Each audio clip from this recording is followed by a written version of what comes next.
So what can you do as a GP to prevent cardiovascular disease events in your patients?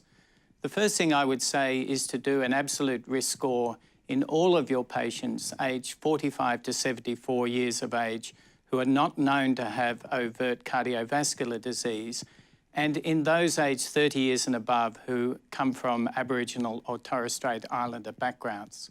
Another important aspect of your preventive care is to use the absolute risk score to educate and motivate your patients to make lifestyle changes such as stopping smoking or becoming more active and improving their diet. But equally importantly, if you identify a person who is at high absolute risk, change your own behaviour. Give the patients blood pressure and lipid lowering therapy irrespective of their individual risk factor levels.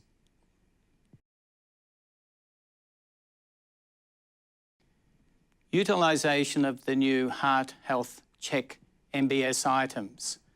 This can be done opportunistically where you have data in your clinical records that allow you to do an absolute risk score estimation. But in many cases, this will be unavailable.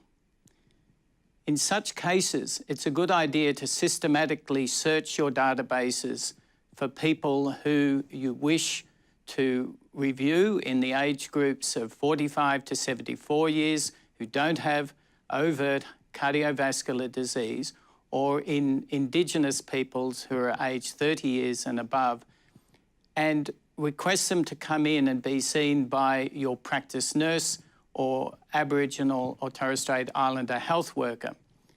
These people can assist in preparatory work such as anthropometrics and also make sure that appropriate blood tests are ordered prior to review.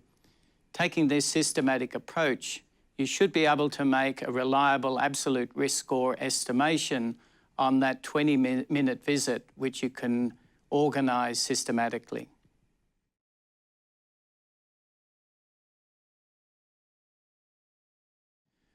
So in the last 10 years, we've come a long way from individual risk factor management, the traditional, what I call rusted-on aspects of hypertension and high cholesterol. Approaching our patients by taking an absolute risk approach will better identify patients who will benefit from blood pressure and cholesterol-lowering medications, and also prevent medicalisation of low-risk individuals who are very unlikely to benefit from medication in the intermediate to long term.